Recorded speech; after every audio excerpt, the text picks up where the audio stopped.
اگر تم کوئی چھوٹی سے چھوٹی نیکی کر سکتے ہو تو اس کو کر لیا کرو، اس کو چھوٹی سمجھ کر، کم درجے کی سمجھ کر اسے چھوڑا نہ کرو، یہ فرمایا۔ اور حقیقت تو یہ ہے کہ کوئی نیکی چھوٹی نہیں ہوتی، کوئی بھلا کام چھوٹا نہیں ہوتا، بلکہ بڑا ہی ہوتا ہے۔ اور اسی طرح حدیث پاک میں آیا ہے کہ گناہ سے بچو، چھوٹے سے چھوٹا گناہ جو ہے اس سے بھی بچو۔ اور دراصل گناہ چھوٹا نہیں ہوتا، گناہ آگ کی چنگاری ہے، اور چنگاری جیسے بڑا انگارہ جلا کر خاک کر دیتا ہے، ایسے چھوٹی انگاری بھی جلا کر خاک کر دیتی ہے۔ بہت سارے نیک اعمال ہیں، نیکیاں ہیں، بڑا بڑا ان کا ثواب ہے، اور ان میں کوئی مشقت، کوئی محنت نہیں ہوتی، صرف اور صرف تھوڑی سی توجہ کی ضرورت ہوتی ہے، تھوڑی سی ہمت کی ضرورت ہوتی ہے۔ انہی میں سے ایک نیک کام، آسان کام اور بہت بڑا ثواب یہ ہے کہ جب اذان سنیں تو دنیا کی بات نہ کریں، کوئی بھی بات نہ کریں۔ اذان کے ہوتے وقت تعلیم جس کو کہتے ہیں، مثلا کہیں واعظ تقریر ہو رہا ہے یا بچے قرآن پاک یاد کر رہے ہیں، تعلیم جس کو کہتے ہیں اس کی تو اجازت ہے۔ لیکن اگر کوئی شخص تلاوت بھی کر رہا ہے تو اس کو تلاوت موقوف کر کے اذان کا جواب دینا چاہیے۔ اگر کوئی ذکر کر رہا ہے تو ذکر موقوف کر کے اس کو اذان کا جواب دینا چاہیے۔ اب دیکھو، جب ذکر تک میں یہ حکم ہے اور قرآن پاک کی تلاوت کرنے میں یہ حکم ہے کہ بھائی ابھی اس کو تھوڑی دیر کے لیے موقوف کر دو اور اذان کا جواب دو، تو ہم جب دنیا کی بات کر رہے ہوں، ادھر ادھر کی بات کر رہے ہوں، تو اس وقت تو ضرور وہ باتیں ختم کر دینی چاہیے، بند کر دینی چاہیے۔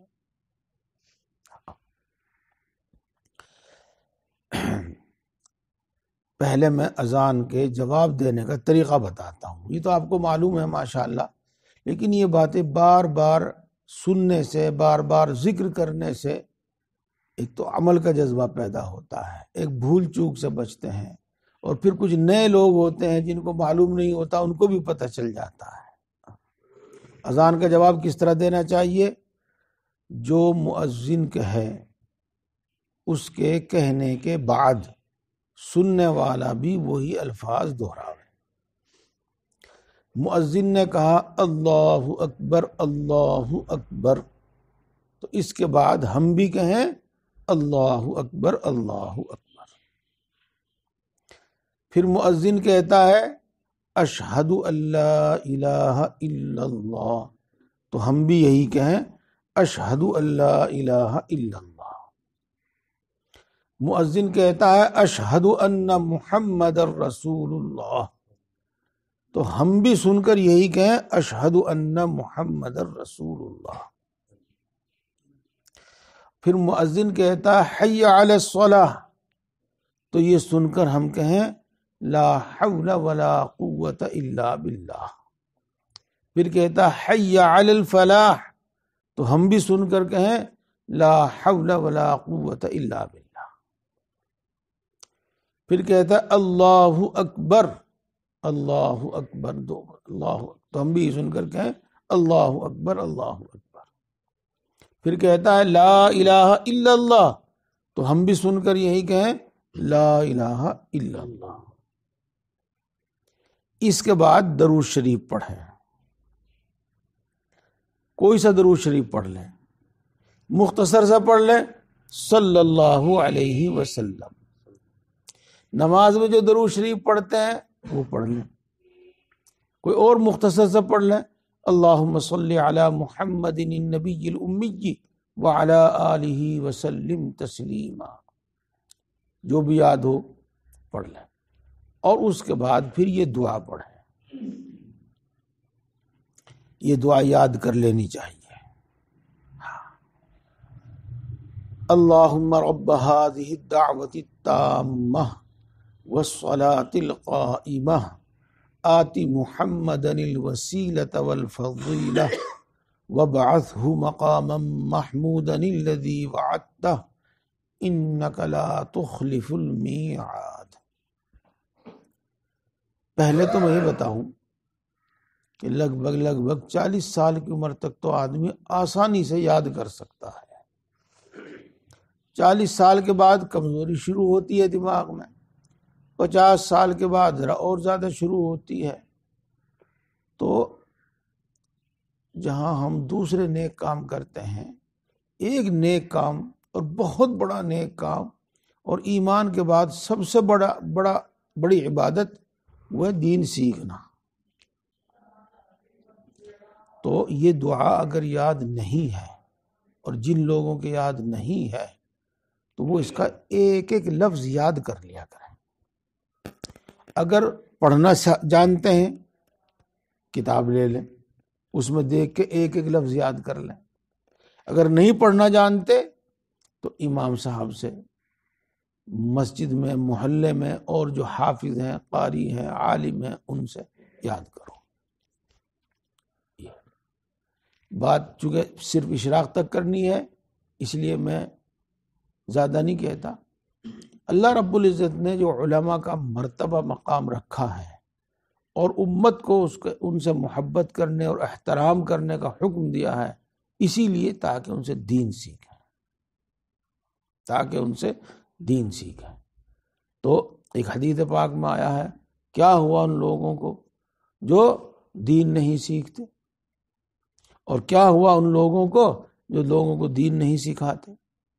جی، حافظ، عالم، قاری، ان کی ذمہ داری ہے کہ وہ سکھاویں اور دوسرے لوگوں کی ذمہ داری ہے کہ وہ سیکھیں. جی، جیسے ہم اپنے بچوں کو ٹیوشن لگاتے ہیں، اسکول میں پڑھنے کے باوجود ٹیوشن لگاتے ہیں، اپنے لیے بھی ٹیوشن لگا لو. کسی وقت بلاؤ، اپنے گھر پہ بلاؤ، وہاں سیکھ لو. مسجد ہی میں بیٹھ جایا کرو، 5-7 منٹ کے لیے 2 4 آدمی مل کر ان کو یہ چیز سکھا دی جائے. اللہم تو سب کے یاد ہے ہی. اللہم رب ہذہ الدعوۃ، اتنا یاد کر لو. رب ہذہ الدعوۃ، اتنا ایک دن میں یاد کر لو. پھر اللہم رب ہذہ الدعوۃ التامۃ، اتنا یاد کر لو. ایک ایک لفظ یاد کرنے سے انشاءاللہ یہ یاد ہو جائے گا. تو اس لیے دعا پڑھو. اس دعا کی اذان کا جواب دینے اور اس کے بعد درود شریف پڑھنے اور اس کے بعد یہ دعا پڑھنے کی فضیلت یہ آئی ہے حدیث پاک میں کہ قیامت کے دن رسول اللہ صلی اللہ علیہ وسلم اس کی سفارش فرمائیں گے. ہاں، اور دوستو یہ کوئی معمولی انعام نہیں ہے. رسول اللہ صلی اللہ علیہ وسلم کی بہت سی صفات ہیں، ان میں سے ایک یہ بھی ہے کہ اللہ کے نزدیک ایسی ہستی ہے کہ ان کی سفارش قبول کی جاوے گی. جی، شافع محشر آپ نے سنا ہوگا نام، یہ بھی ہے. اور وہ تو ایک بڑی حدیث پاک ہے، لمبا قصہ ہے، اس کو اس میں سناتا نہیں. یہ بہت بڑا سہارا ہوگا. ایک تو رسول اللہ صلی اللہ علیہ وسلم کی سفارش، اور دوسرے ایسی شخصیت کی سفارش جس کی سفارش اللہ قبول فرما. تو یہ، اور ابھی ایک بات اور، کچھ لوگ اشہد ان محمد الرسول اللہ سن کے صرف صلی اللہ علیہ وسلم کہتے ہیں. اگر صرف صلی اللہ علیہ وسلم کہیں گے تو اذان کا جواب نہیں ہوگا، بلکہ جو مؤذن نے کہا وہ کہو، اشہد ان محمد الرسول اللہ. جب اذان کا جواب ہوگا۔ اب رہی بات یہ کہ اشہد ان محمد الرسول اللہ سن کر صلی اللہ علیہ وسلم کہنا چاہیے کہ نہیں کہنا چاہیے اذان میں، ہے نا؟ عام طور سے عادت تو یہی ہے کہ کہتے ہیں، لیکن کتابوں سے جو معلوم ہوتا ہے وہ یہ ہوتا ہے کہ اذان کے بعد صلی اللہ علیہ وسلم کہے، پوری اذان سننے کے بعد اور جواب دینے کے بعد پھر صلی اللہ علیہ وسلم پڑھ کے درود شریف پڑھ کے جب یہ دعا پڑھے۔ یہ اگر کہہ لیتے ہیں تو علماء اس سے منع نہیں کرتے، ہاں، لیکن اصل حکم یہ ہے کہ اذان کے بعد صلی اللہ علیہ وسلم یا کوئی اور دوسرا درود شریف پڑھ کے پھر دعا پڑھے۔ یہ تو ہوئی میرے دوستو اذان کا جواب۔ اب پہلے میں آپ کو ایک فضیلت تو بتا چکا ہوں، ایک فضیلت اور سناتا ہوں۔ تھانہ باون کا قصہ لکھا ہے ایک کتاب میں نے پڑھا ہے۔ ایک عورت تھی جس کا آخری وقت آ گیا اور ان کی روح نکلنے کا وقت آیا، سمجھو جب روح نکل رہی تھی، جان کنی کا وقت جو کہتے ہیں وہ آیا، یا اس کو آسان لفظوں میں کہہ لو کہ عالم آخرت کی چیزیں ان کو نظر آنے لگی۔ تو عربی پڑھی لکھی نہیں تھی، کچھ بھی پڑھی لکھی نہیں تھی، لیکن وہ بول رہی تھی ہذانی رجلانی یقولانی ادخل الجنہ۔ لوگوں کو، پاس بیٹھنے والوں کو، مردوں کو، عورتوں کو یہ ہوا کہ وہ کیا کہہ رہی ہے، کیا کہہ رہی ہے۔ ہاں، ہر آدمی اپنے اپنے مطلب کی لیتا ہے نا۔ ہاں، کچھ سوچ رہے ہوں گے، کیا پتہ ہمارے واسطے وصیت کر رہی ہو، کوئی کچھ سوچ رہا ہوگا، کوئی کچھ سوچ رہا ہوگا، اپنے مطلب کی بات کی طرف دھیان جلدی دوڑتا ہے۔ اچھا خیر، ایک عالم صاحب کو بلایا گیا، ان سے پوچھا گیا کہ دیکھو یہ کیا کہہ رہی ہے اور اس کا کیا مطلب ہے؟ تو انہوں نے بتایا کہ اس کا مطلب یہ ہے کہ یہ دو آدمی میرے سامنے کھڑے ہوئے ہیں اور کہہ رہے ہیں کہ چل جنت میں داخل ہو جا۔ ہذانی رجلانی یقولانی ادخل الجنہ۔ اس کے بعد ان عالم صاحب کو بھی اور دوسرے جو لوگ تھے ان کو بھی یہ تلاش ہوئی کہ آخر اتنی بڑی خوشخبری اس کو موت سے پہلے ہی کیوں دی گئی، کیا عمل تھا اس کا۔ یہ اللہ تبارک و تعالیٰ ظاہر کرنے کے واسطے بہت سے موقعوں پہ ایسا کر دیتا ہے۔ ان کے گھر والوں سے پوچھا جی اور تو کچھ یہ نماز روزہ زیادہ نہیں کرتی تھی، یعنی جو فرض ہیں وہ تو پڑھتی تھی، وہ تو ہر مسلمان پڑھتا ہی ہے اور پڑھنا ہی چاہیے، ان میں تو کوئی نہیں، اس کے علاوہ کوئی نیک کام تو یہ کوئی زیادہ نہیں کرتی تھی۔ البتہ اس کی ایک عادت تھی کہ جب اذان ہوتی تھی تو نہ بولتی تھی نہ بولنے دیتی تھی۔ جی ہاں، اللہ کے نام کا احترام ہے، اس لیے اب تک جو بھی عمل رہا آئندہ اس بات کا دھیان رکھو کہ جب اذان ہو تو پھر کسی سے بات نہ کریں، کافر ہو مسلم ہو کسی سے بات ہو رہی ہو تو ٹھہر جاؤ، تھوڑی ٹھہر جاؤ، اتنا کہہ دینا اخلاقی بات ہے، نہ کہہ دو، اور اس کے بعد اس کی بات کا جواب نہ دو بلکہ اذان کا جواب دو۔ اور ایسی چیزوں میں لحاظ نہیں کرنا چاہیے، ایسی چیزوں میں لحاظ نہیں کرنا چاہیے، ایسی چیزوں میں درگزر نہیں کرنی چاہیے۔ بہت ضروری کوئی بات ہے، وقتی طور پر کوئی نقصان ہو جائے گا، وہ تو الگ بات ہے۔ آپ کو میں اپنا قصہ سناتا ہوں۔ ایک معاملہ ہوا اور میں ہردوئی گیا، حضرت مولانا شاہ ابرار الاقسام نور اللہ مرقدہ کی خدمت میں حاضر ہوا، ان سے بات کرنے کا وقت ملا، مانگا، وقت مل گیا، بات شروع ہو گئی۔ بات چونکہ وہ لمبی تھی، گھنٹوں چلی، اسی دوران عصر کی اذان شروع ہو گئی۔ ہمیں بھی کچھ دھیان نہیں، اب میں اپنی بات بولتا رہا، کہتا رہا، تو حضرت نے بڑی ناگواری کے ساتھ ہمارا ٹھہر جائیے، تو اس میں کوئی لحاظ نہیں۔ اور اس کے علاوہ یہ ایک تبلیغ بھی ہے، تبلیغ بھی ہے۔ رات میں شاید کوئی بات آئی تھی اور یہ بات بتا دینا ضروری ہے۔ تبلیغ یہی نہیں ہے کہ ہم بستر اٹھا کر چلیں اور مسجد مسجد گھر گھر پہنچے یا بستی بستی پہنچے۔ تبلیغ تو نام ہے اللہ کی بات دوسرے تک پہنچا دینا، اور دعوت نام ہے کسی شخص کو نیک عمل پر آمادہ کر دینا۔ جیسا اس وقت میں آپ کو ایک بات بتا رہا ہوں، میری تمنا یہ ہے اور میرا کہنے کا مقصد یہ ہے کہ آئندہ آپ اس عمل کو کریں، یہی مطلب ہے اس کا ثواب سنانے کا، یہی مطلب ہے اس کے چھوڑنے پر عذاب سنانے کا۔ تو یہ دعوت ہے اور تبلیغ بھی ہے کہ دین کی ایک بات، دین کا ایک حکم آپ کو پہنچایا جا رہا ہے۔ تو یہ تبلیغ بھی ہے کہ اس وقت آپ کہیں کہ دیکھو بھائی اذان کا جواب دو، بعد میں بات کریں گے، یہ تبلیغ بھی ہو گئی۔ اور دین کے احکام اسی طرح عام ہوتے ہیں، دین کی باتیں اسی طرح عام ہوتی ہیں، یہ نہیں کہ وہ صرف مسجد میں بیٹھ کے بات کر لی، نہیں، جب عمل کا وقت آیا وہاں عمل بھی کیا،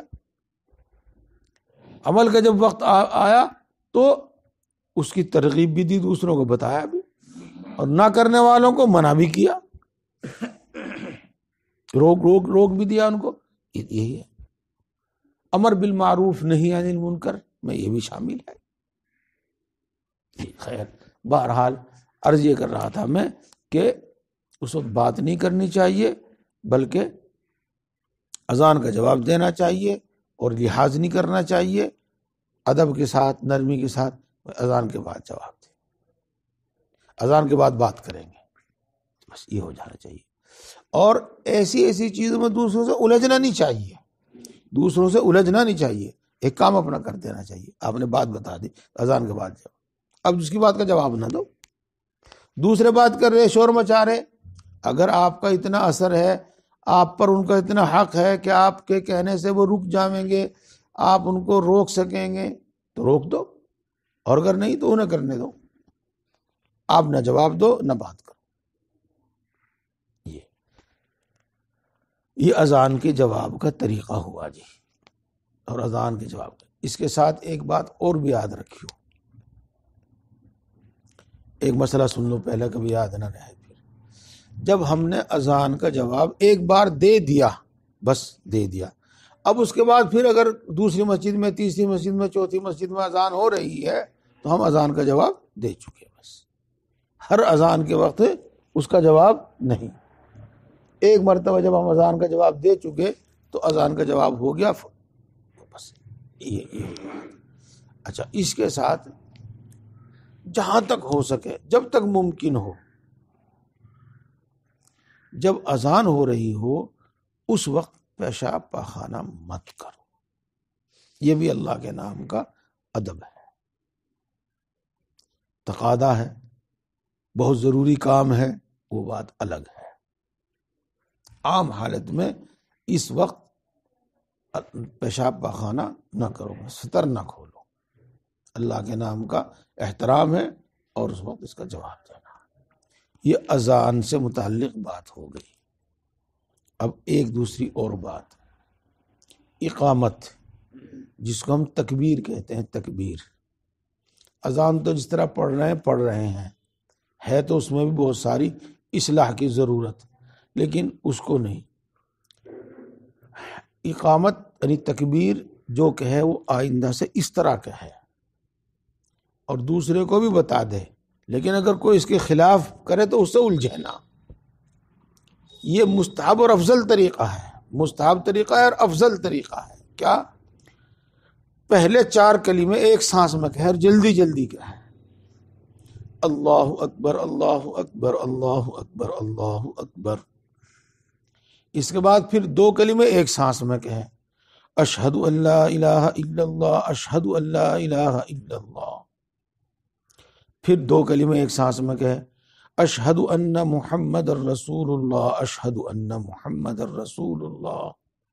یہ اس کے بعد دیکھو جس طریقے سے اذان میں حی علی الصلاۃ اور حی علی الفلاح کے وقت دائیں بائیں گردن گھمانا سنت ہے، ایسے ہی صحیح بات یہ ہے، اور صحیح بات کا مطلب یہ ہے کہ اس کے خلاف بھی کچھ لوگ کہتے ہیں، صحیح بات یہ ہے کہ اقامت میں بھی اور تکبیر میں بھی یہ سنت ہے۔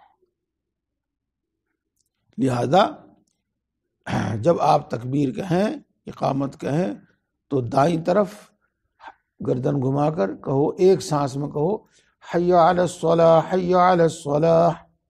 پھر بائیں طرف گردن گھما کر ایک سانس میں کہو حی علی الفلاح، حی علی الفلاح۔ اور پھر ایک سانس میں کہو قد قامت الصلاۃ، قد قامت الصلاۃ۔ پھر ایک سانس میں کہو اللہ اکبر، اللہ اکبر، لا الہ الا اللہ۔ اب اس کے بعد ایک دوسری بات ہے کہ اقامت کا بھی جواب دیا جاوے یا نہ دیا جاوے۔ تو اذان کا جواب دینا سنت ہے اور اقامت کا جواب دینا مستحب ہے، یعنی دینا چاہیے۔ یہ فرق کیا گیا ہے تاکہ عمل میں آسانی ہو۔ اور اس کی صورت یہ ہے کہ جو مؤذن کہتا جاوے وہی ہم، تکبیر کہنے والا جو کچھ کہتا جاوے ہم بھی وہی کہتے جاوے۔ حی علی الصلاۃ، حی علی الفلاح پر لا حول ولا قوت الا باللہ کہا جاوے گا، اور قد قامت الصلاۃ، قد قامت الصلاۃ اس پر کہا جاوے گا اقامہ اللہ و ادامہ۔ جس کو یہ یاد ہو وہ یہ کہے اور کہہ لینا، یاد کر لینا چاہیے۔ اسی طریقے سے فجر کی اذان میں جب کہے گا الصلاۃ خیر من النوم، تو اس وقت کہنا چاہیے صدقت و بررت، تو نے سچی بات کہی اور تیری ذمہ داری پوری ہو گئی، تو نے اذان کے لیے پکار دیا، اذان کے اعلان کر دیا، تیری ذمہ داری پوری ہو گئی۔ یہ اس طریقے سے اقامت کا جواب دے۔ اللہ تبارک و تعالی ہم سب کو عمل کی توفیق عطا فرمائے، اور یہ ایسے آسان کام ہیں جن میں صرف توجہ کی ضرورت ہے، جس میں کوئی محنت اور مشقت نہیں اٹھانی پڑتی۔ 4 رکعت نماز پڑھنے کے لیے آپ کریں، پہلے وضو کریں گے، کبھی استنجا بھی کریں گے، وضو بھی کریں گے، اور دیکھو مصلی بچھاویں گے، اور لمبا کام۔ لیکن یہ ایسی نیکیاں ہیں جن کو وضو، بے وضو، لیٹے بیٹھے جواب دیا جا سکتا ہے انشاءاللہ۔ یہ بات پوری ہو گئی، اور اگر وقت ہو تو ایک آدھ دوسری بات اور بتا دوں گا میں۔ ہاں وقت تو ہونے والا ہے، 35 پہ ہو جائے گا۔ دوستو اسی طریقے سے جیسے کہ بہت چھوٹی چھوٹی نیکیاں ہیں، یعنی چھوٹی نہیں، بہت آسان نیکیاں ہیں اور ان کو کر سکتے ہیں تھوڑی سی توجہ سے، ایسے ہی ہم بہت تھوڑی سی توجہ سے بہت سارے گناہوں سے بھی بچ سکتے ہیں، بہت سارے گناہوں سے بھی بچ سکتے ہیں، اور ایسے گناہ جس کا ہمیں کوئی فائدہ نہیں، کوئی فائدہ نہیں، یا تو صرف ہم اپنے دل کی بھڑاس نکالتے ہیں، دوسرے کو نقصان پہنچانا چاہتے ہیں، باقی اور کوئی فائدہ اس کا نہیں حاصل ہوتا۔ دیکھو ان میں سے ایک چیز ہے، اپنے دل میں کسی دوسرے کی طرف سے حسد نہ رکھو۔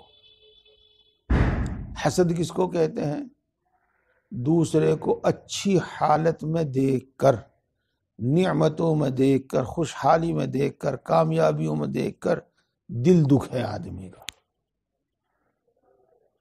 اس کا برا چاہے کہ اس کو کامیابی نہیں ملنی چاہیے تھی، اس کو یہ نہیں ملنا چاہیے تھا، اس کو یہ نہیں ہونا چاہیے تھا، اس کو حسد کہتے ہیں۔ یہ ایک ایسا گناہ ہے ایک ایسا گناہ ہے کہ جس میں خام خواہ آدمی مبتلا رہتا ہے، خام خواہ مبتلا رہتا ہے.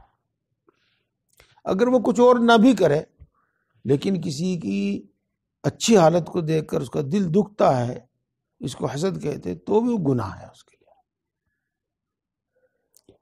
حالانکہ اللہ تبارک و تعالیٰ کی نعمت کو کوئی نہیں روک سکتا. ہمارے اس چاہ لینے سے، ہمارے اس کا برا چاہ لینے سے اس کا تو برا ہونے کا نہیں، ہمارا تو برا ہو ہی گیا، گناہ ہو گیا. تو یہ ایسے گناہ ہیں جن میں ہم خام خواہ مبتلا ہیں، خام خواہ مبتلا ہیں.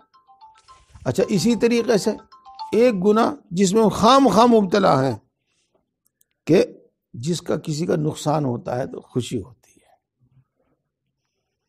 کہ اگر کسی کا نقصان ہوا تو خوشی ہوئی، بہت بڑا تھا یہ، بہت کو دیتا ہے، بس ٹھیک ہوا اس کے ساتھ جو کچھ ہوا. تو دیکھو اب اپنی بڑھاس نکال لی، اپنا غصہ نکال لیا جو بھی، لیکن اس سے اس کا کوئی فرق نہیں پڑے گا. اور دوسرے کے نقصان پر خوش ہونا یہ ایک بڑا گناہ ہے، کبیرہ گناہ ہے. آپ نے سنا ہوگا اس میں یہ. تو ماشاءاللہ آپ سنتے رہتے ہیں نئی نئی باتیں اور ضرورت کی باتیں آپ کو بتائی جاتی رہتی ہیں. اس وقت تو میں یہ بیان کر رہا تھا کہ کچھ گناہ ہیں، چھوٹے نہ کچھ گناہ ہیں جن میں خام خواہ مبتلا ہم، خام خواہ ہمارا کوئی فائدہ نہیں. مثلاً دوسرے کے نقصان پر خوش ہونا اور دوسرے کی اچھی حالت پر دیکھ کر دکھ ہونا. اپنی عادت بدل دینی چاہیے اور یہ عادت چھوڑ دینی چاہیے، گناہ ہے. ایسے میں نے بتایا کہ بہت آسان نہیں کیا.